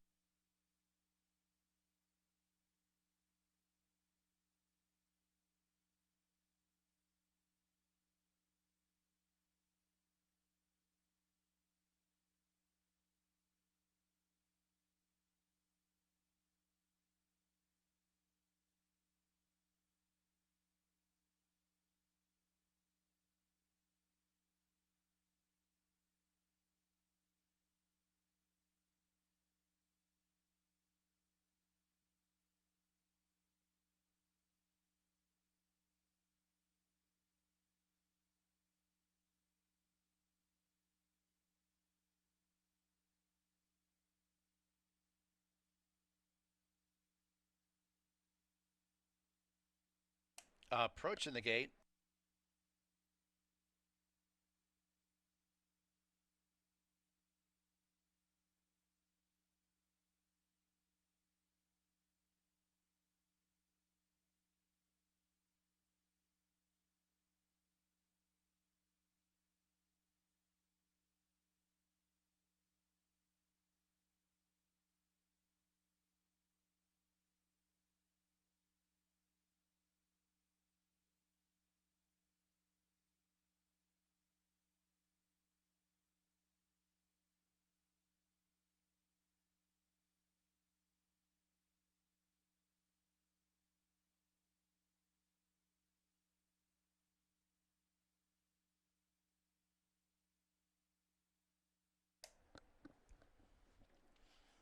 And the fillies and mares have arrived at the starting gate, race 6 from Finger Lakes.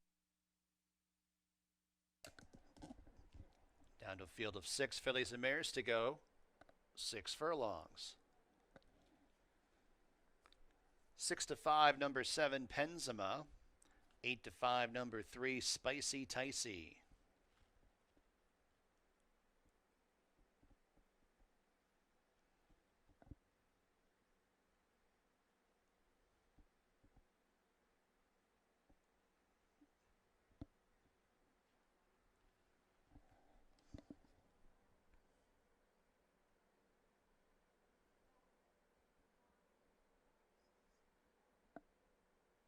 Flying Phoebe goes up, Secord. Penzima. And Houdini's Bride.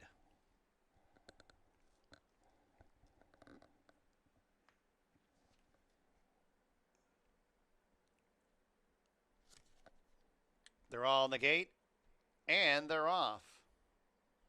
It's Spicy Ticey sending out for the lead. Penzima for the place on the outside with Houdini's Bride second and third. A space of 3 lengths back to Flying Phoebe, who now picks up the 4th spot, passing Lady Meringue, and 2 lengths to the trailer. That is Secord. 3 abreast as they pass the half-mile pole. Spicy Ticey has a lead over Penzima as it's Houdini's Bride on the outside in third. A space of 3. Flying Phoebe attempts to draw closer in 4th. Then about 7 lengths to Lady Meringue, who's in second last, and 3.5 to Secord, who's at the tail of the field. The 3-horse battles down to 2.5 furlongs from the winning line. Spicy Ticey and Penzima first and second. Flying Phoebe's on the outside in third, 3 lengths off the lead. Lady Meringue saving all the ground up the inside, fourth, only about 5 lengths off the lead as they turn into the stretch. Spicy Ticey, Penzima first and second. It's Flying Phoebe shaking up in third, 4th place Lady Meringue, but still 6 lengths off the lead. And now it's Flying Phoebe putting in a bid for the front end and surpassing Spicy Ticey just inside the 16th ball. It's Flying Phoebe at 7-1. Defeating Spicy Ticey and Penzima, then it was Lady Meringue.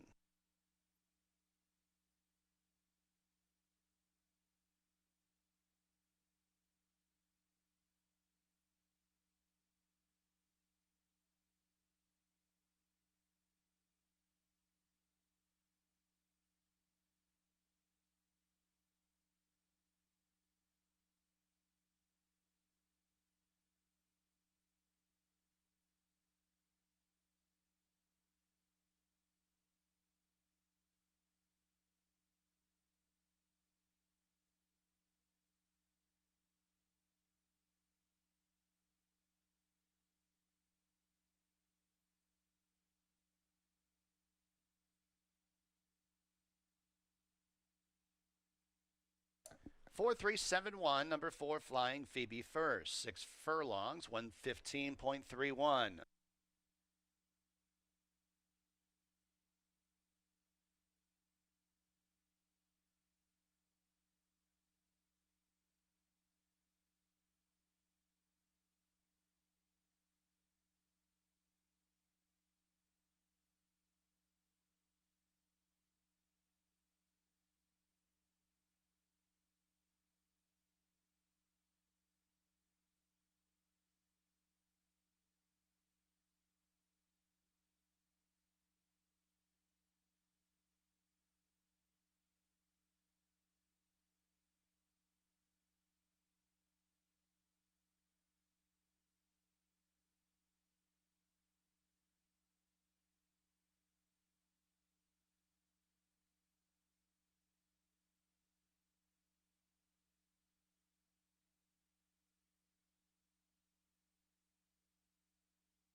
$16.98 the winning mutual on Flying Phoebe. Dime Super $14.50. Double $396.76. Exacta $59.96. To the winner's circle, number 4, Flying Phoebe. New York bred, 3-year-old junk run filly by Combatant out of Princess Phoebe. James Aquilano, owner trainer. Joel Cruz, the winning jockey. 2 wins on the card for James Aquilano. Rockridge Stud and Chesapeake Farm, bred Flying Phoebe. Trifecta $36.98. Super $14.50. Pick 4, 3 of 4. Note the payout 3 of 4 in the pick 4. $157.53. 7th race at Finger Lakes. Scratch number 1, Sutton Valley.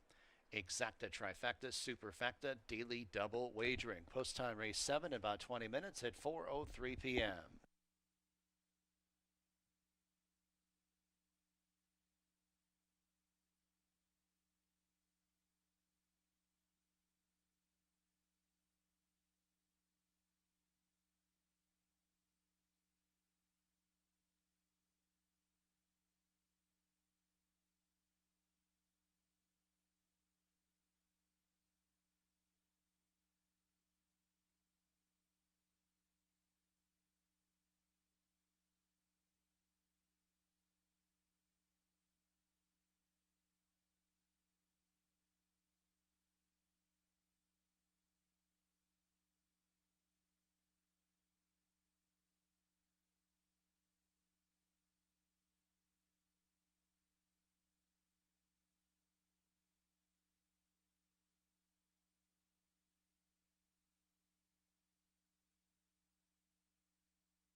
All right, coming up on race number 7, and that was Aquilano sweeping that daily double. First with Raisuli at odds of 20-1, wins race number 5.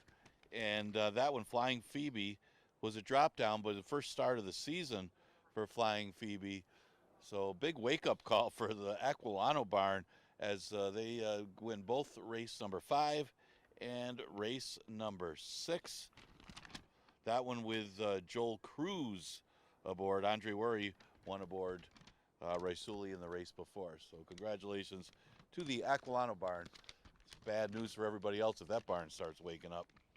Scratch the 1, Sutton Valley in race number 7. And looking at the board right now, you get some early money on Father Walsh, who figures to be the speed of the race. Of course, front speed has not been that good today, other than the first race that was won gate to wire by a heavy favorite. Front speed horses have not done well the rest of the day, so that might not bode well for Father Walsh. But remember, he was sharp in the spring last year and early summer. Won a couple in a row over Olazabal, who was, and Al Mundra, some good horses, and then Sky We Trust. Olazabal is up for Horse of the Year, and this horse pulled off the upset in the starter allowance earlier in the year last year. Chance to steal. Like I said, they went 48 to the half that last race, and the speed didn't hold on. I don't know if front speed's been particularly great on a tiring track out there. Now, some other horses to consider. You got the 7 Starship Tango on the big drop in class. Well, I don't know if he belonged in that 2 state bred last time. I think he was just helping out his stablemate and ended up finishing 5th, which was the size of the field, was dead last in his first start back after running at Tampa in December.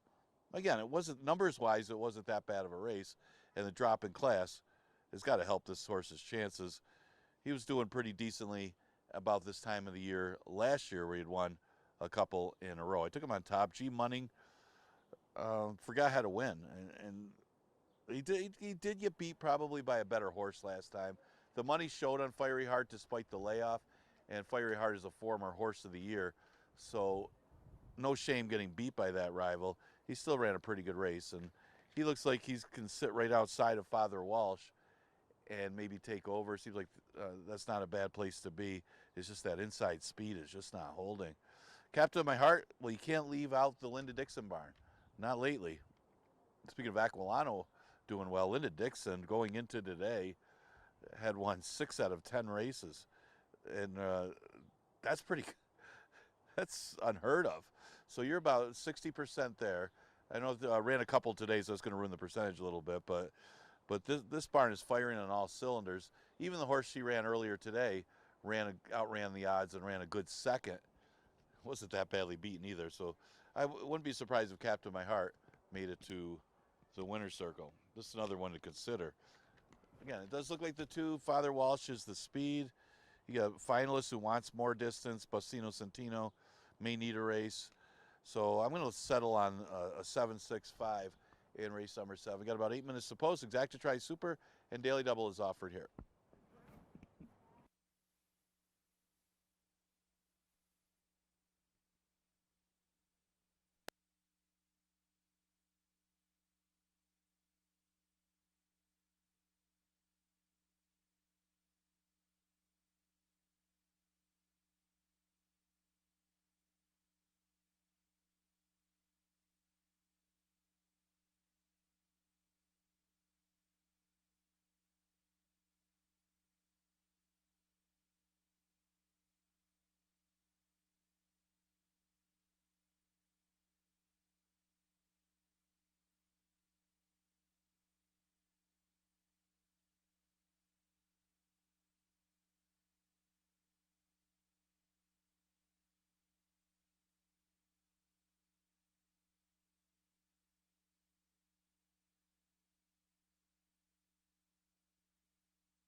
Horses coming on the track for the 7th race at Finger Lakes. Scratch the 1. There's number 2, Father Walsh and Chris Russell. Number 3, Bastino Santino, Jeremiah Flores. Number 4 is Finalist and Emmanuel de Diego. Number 5, Captain of My Heart, Joel Cruz. Number 6, G. Munning, Michael Davila Jr. And number 7, Starship Tango, Kevin Navarro partners up. Post time in approximately 4 minutes.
2 minutes.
Approaching the gate.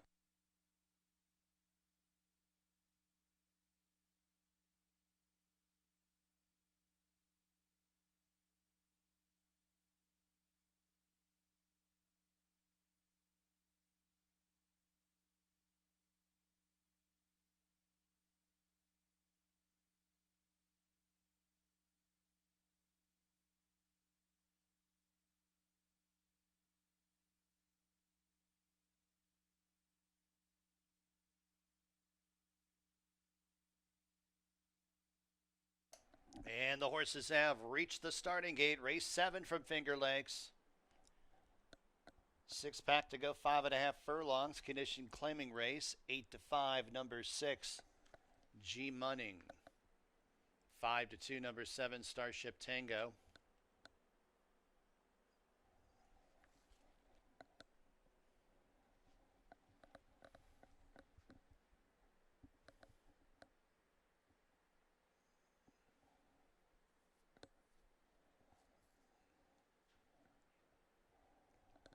Bustino Santino.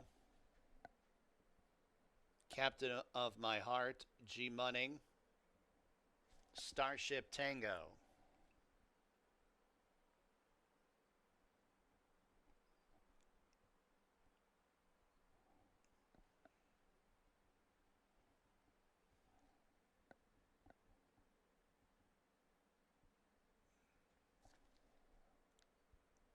They're all in the gate.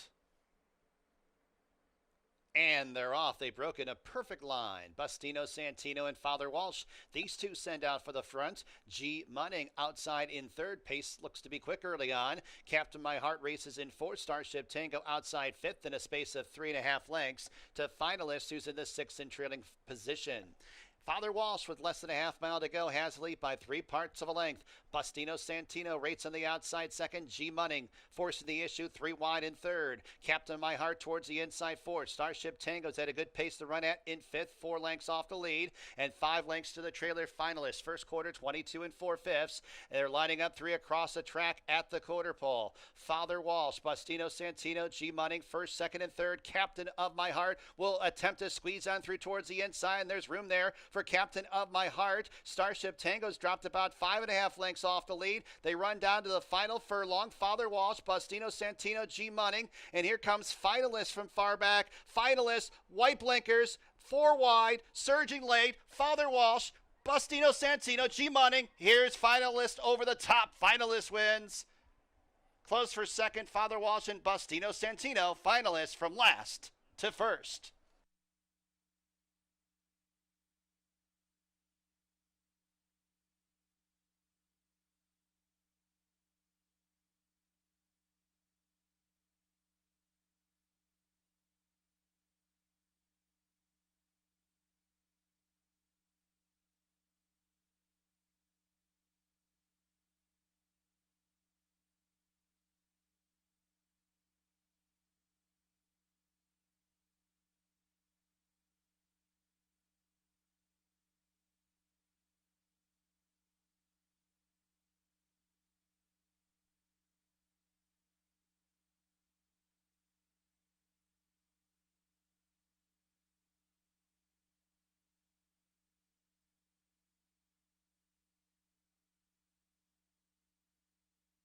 Number 4 finalist first.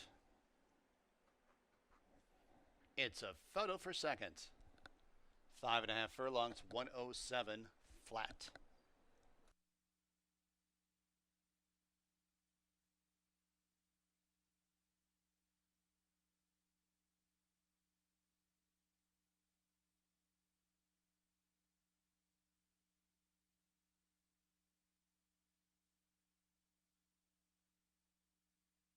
Four, two, three, six. Number 2, Father Walsh second.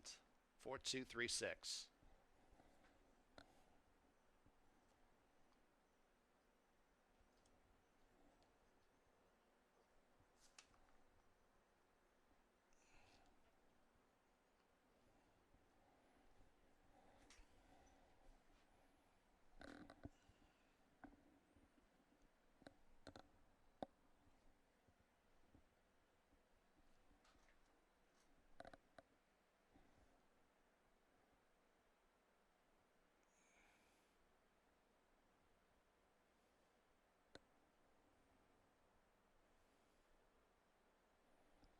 To the winner's circle, number 4 finalist.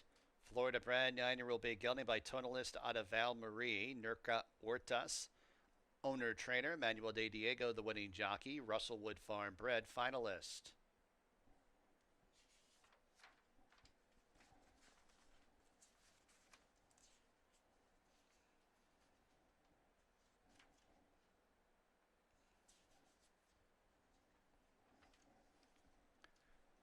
Day of upsets continues here at Finger Lakes. Finalist pays $15.24 to win.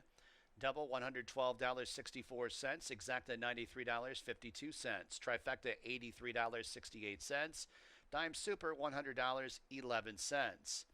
Eighth and final Finger Lakes. No scratches or jockey changes. Win, play, show. Exacta, trifecta, superfecta wagering. Post time for the eighth and final in about 22 minutes at 4:34 p.m.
Had a claim in race 7, number 7, Starship Tango. New owner Angel Lopez, Arcadia Lopez, new trainer. Starship Tango claimed out of the 7th.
All right, getting ready to conclude this Tuesday card, which has been loaded with good prices today.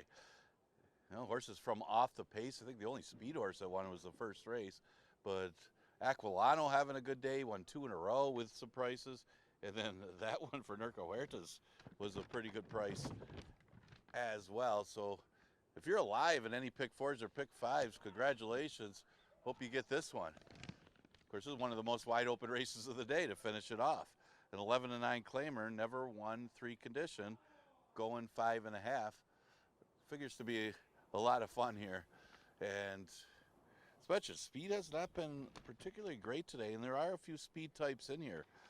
You got Tail the Tail, Cue the Music, and Goody's Girl, all horses that are somewhat speed types. So we got the vet looking at the 6 Valentine gift. He's been acting up at his stall, so the vet will be looking that one over, see if we're going to have a late scratch or not. Oh, it does look like the 6 Valentine gift is going to be scratched out of this last race. That was actually my top choice in here.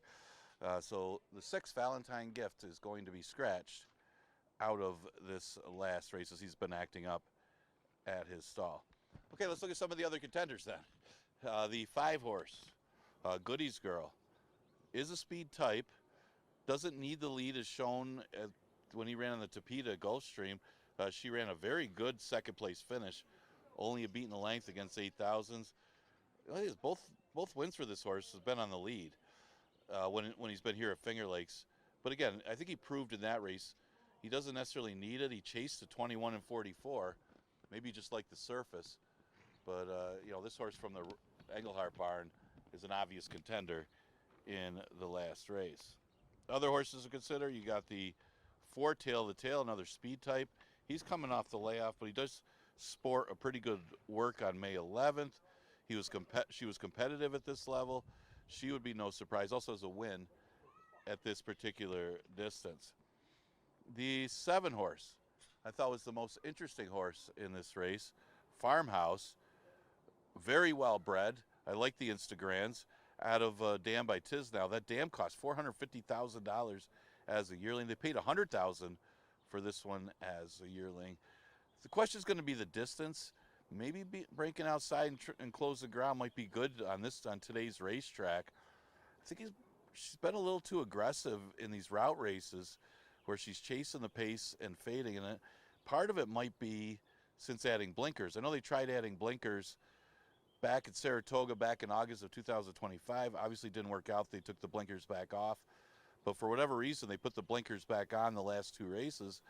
And you need a telescope to find the horse. So unsure about that. But competition-wise, she has faced a lot better than these. And again, she's better bred than these. So she's an interesting one. Obviously, she's bred to go a lot longer than this race. She's a half to Bank Frenzy, who's a 6-time stakes winner. Of course, all route for Bank Frenzy. But an interesting horse, just because breeding and class-wise, she's better than these horses. Interesting to see how she does. Nurse Bunny, her running style could help her if the pace takes its toll in this race. It's one of the reasons that I liked Valentine's Gift originally, the horse that scratched, because she showed that she was coming out of it and she was dropping in class. The way the track's played, she looked like a pretty good play today. But it's a moot point now because she's not in this race. Right now, the favorite on the board would be the 5, Goody's Girl. Again, she's a tricky one, but both her wins have been at this distance. So if she's just better than these, she might win at the short price. We haven't had too many favorites win today since, of course, the first race, and that horse was just far better than the competition. Do I remind you, we run Monday through Wednesday, so we still have another race day this week. Tomorrow with a 12:55 first post, and then we are dark for the rest of the week. We are open for simulcast wagering, which means we have all the action from Saratoga, including tomorrow along with our live card. But the Belmont Stakes Day on Saturday from Saratoga will have all the action right here at Finger Lakes. If you want to come for the simulcast wagering, you can watch a wager on it there. And then, of course, our next live day tomorrow with a 12:55 first post.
Horses are coming on the track for the eighth and final late scratch of the sixth Valentine gift. Number 1 is Cue the Music, Chris Russell aboard. Number 2, Nurse Bunny, Kevin Navarro. Number 3, Call Me Penny, Oscar Gomez. Number 4, Tale of the Tail, Jeremias Flores. Number 5, Goody's Girl, Andre Worry. Looks like that's the 7, Farmhouse, Emmanuel De Diego. And already past the finish line is Goody's Girl. Keep on going. She's about... There she is, Goody's Girl with Andre Worry aboard. Post time in a few.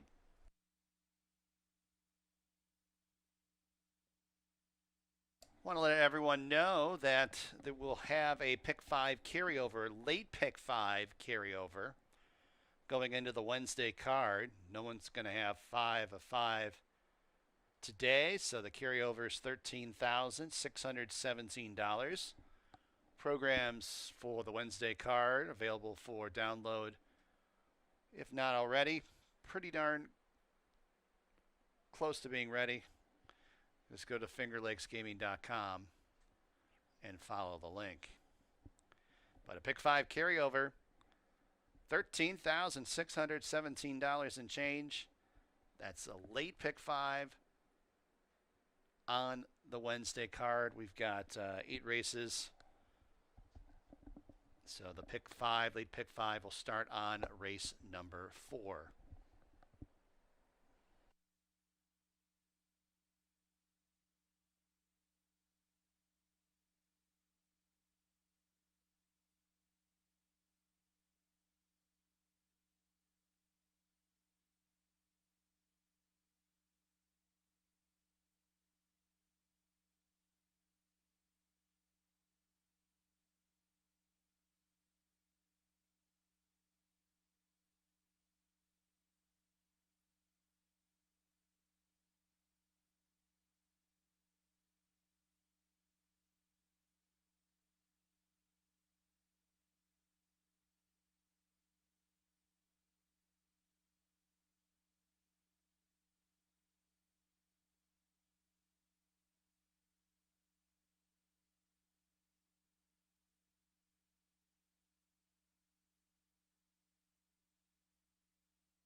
Approaching the gate.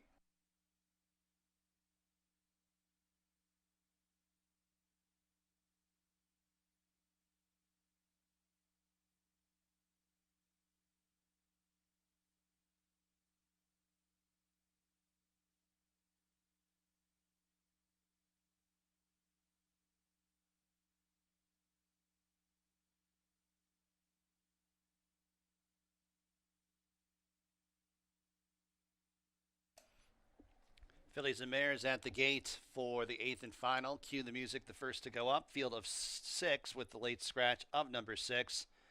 Valentine Gift, 3 to 5, number 5, Goodies Girl. Got a pick 5, late pick 5 carryover tomorrow here at Finger Lakes already. Can announce that of just over $13,600. Programs available for download for free at fingerlakesgaming.com. It's a late pick 5. Late pick 5 starts on race number 4 tomorrow for our 8-race card. Goodies Girl up into the gate, and then Farmhouse to the outside.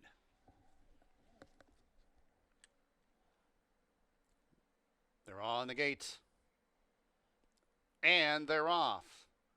Good start for the favorite Goodies Girl, but 4 of the 6 going out for the lead. Tail the Tail in the yellow cap with a slender lead over Goodies Girl. And it's Nurse Bunny in third. Fourth place belongs to Call Me Penny. A length and a half to Cue the Music is towards the inside. Second last, and a half length to Farmhouse, who's in the 6th and trailing position. Tail the Tail leads this group into the turn, hounded by Goodies Girl on the outside in second. Call Me Penny tracks in third. Nurse Bunny drops back in fourth. Then it's Cue the Music in fifth, 7.5 lengths off the lead, and it is to the inside of Farmhouse, who's deep on the course at the tail of the field. A quarter of a mile left to travel. Tail of the Tail taken on by Goodies Girl. Call Me Penny with a fighting chance at the outside third, shaken up, and then it's Nurse Bunny towards the inside fourth, 3/16 to go. Goodies Girl takes over from Tail of the Tail. Call Me Penny's on the outside. Nurse Bunny re-railing up the inside in some tight quarters there, but has room for a minor award. But in deep stretch, it's Goodies Girl. Give Worry 3 on the card. Goodies Girl, an easy winner.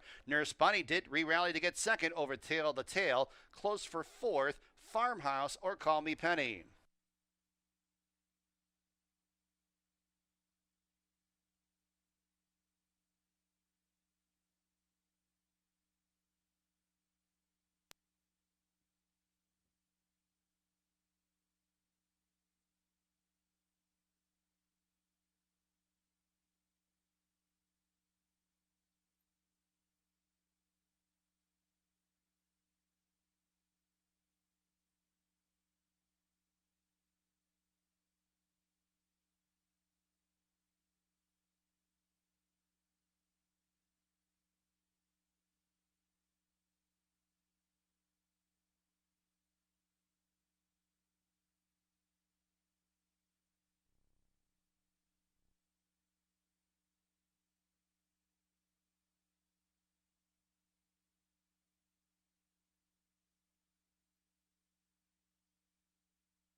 Five, two, four. Photo for fourth.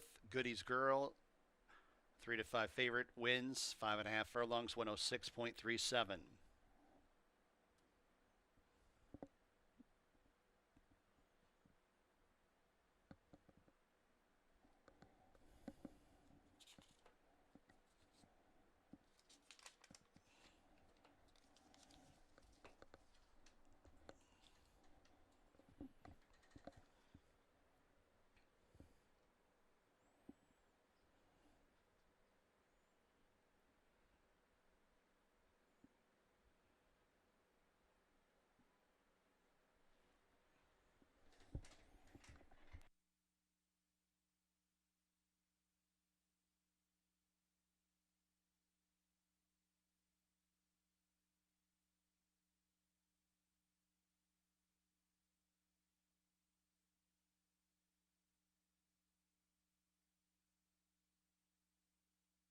Back to the winner's circle, number 5, Goody's Girl.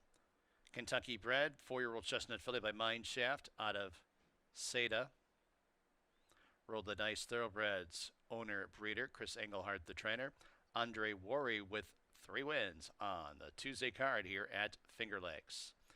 $3.28, the Winnie Mutual. Double, $51.78. Consolation double, $19.66. Exacta, $11.90. Trifecta, $12.33. Dime Super, $9.08. Pick 3, $102.59. Consolation Pick 3, $33.94. Pick 4, 404.